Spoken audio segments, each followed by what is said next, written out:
So Rodney Dangerfield, his big thing was, I don't get no respect. He had a signature red tie. I don't get no respect.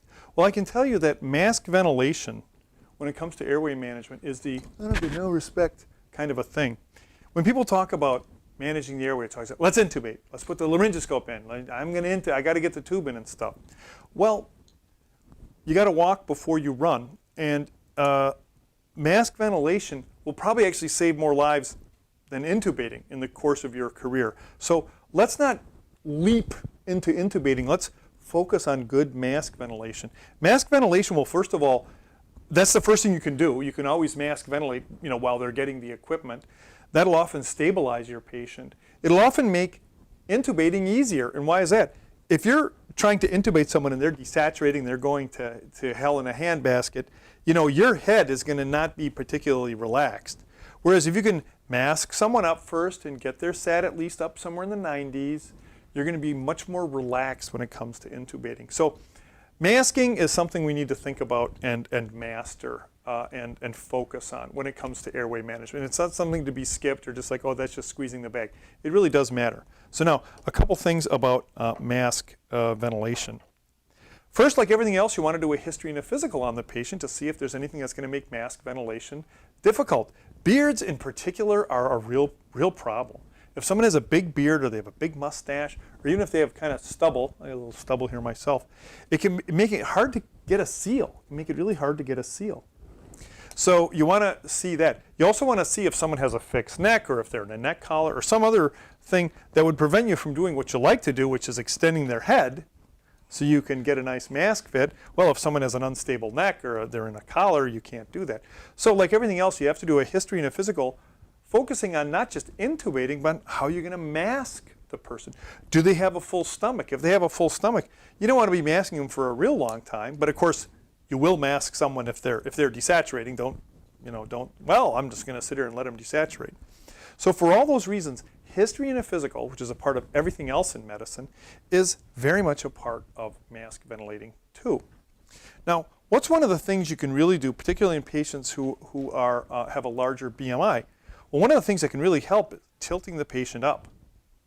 Remember, if you tilt a patient up, you are taking weight off the diaphragm. You're making it a little easier to get the air in. You're giving yourself a little FRC. And for all those reasons, tilting a patient up, if I had a dime for every time I ran in a room and they were in trouble and I tilted the patient up and we got out of trouble, I should certainly be a rich man. And as you can tell by my dress, I'm not. So tilting them up really helps mask ventilate, helps an awful lot. So think about that. When you're mask ventilating, you're always concerned that they might aspirate, so make sure you have suction nearby. Make sure you have suction like right away. Now let's get into the actual mechanics of mask ventilation. Okay. My hand forms a pretty good seal on this side. On this side. It doesn't form a particularly good seal over here. So a lot of times I've had to ask people, hey, come over here, just push down here. Okay? If I had a gigantic hand, if I had a Shaquille O'Neal hand, I could put it all the way around, but I don't. So you want to get a good seal here. Notice my finger is on the jaw. It's on the bone. It's on the hard part, so I can lift it up. Don't put your finger on the soft tissue. Don't put your finger in the soft tissue. All you're going to create is a bruise. You're not going to really lift up. Lift up, and the idea is to lift that chin up. That pulls the tongue forward, and then you can get some air in. When you squeeze the bag, notice I'm going to do gentle ventilations. Gentle ventilations, okay? If I go like this, I'm going to probably push air into the stomach.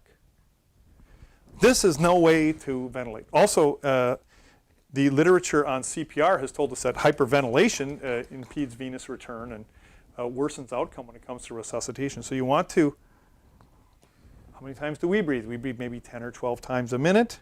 That's the way you want to breathe.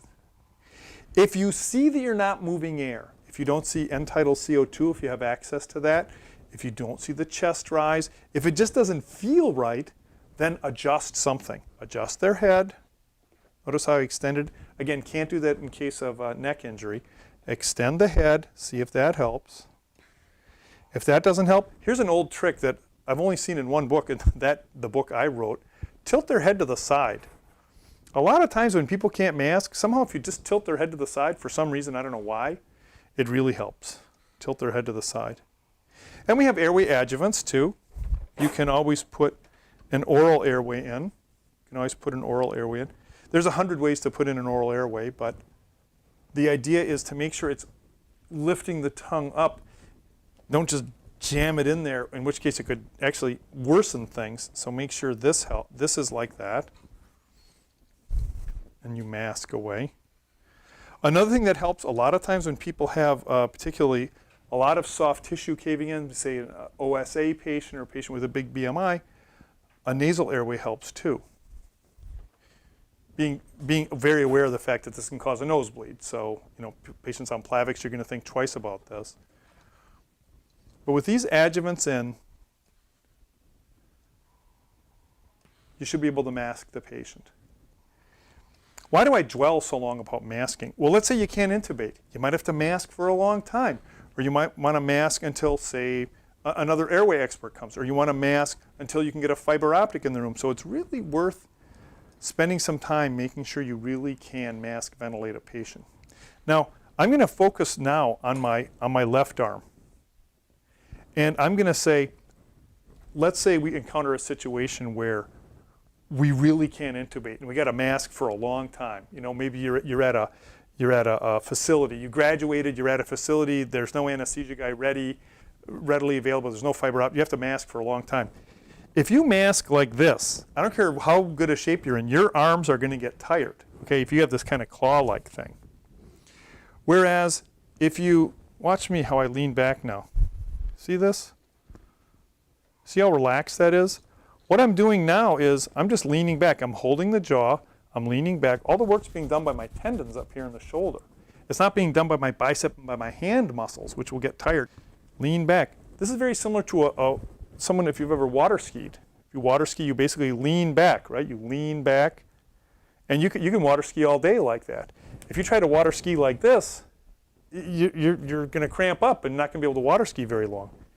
And this is for that rare instance that I hope you don't encounter, where you have to mask for a very long time. This works. This doesn't work. Okay? So that's it for mask ventilation. Quick review. Do a history and a physical. See if there's going to be something problematic about masking them, like a beard or something. Tilt them head up if you can. Obviously, an unstable patient at Trendelenburg, you can't. But if you can, tilt them up like this. Use the airway adjuvants if you need to.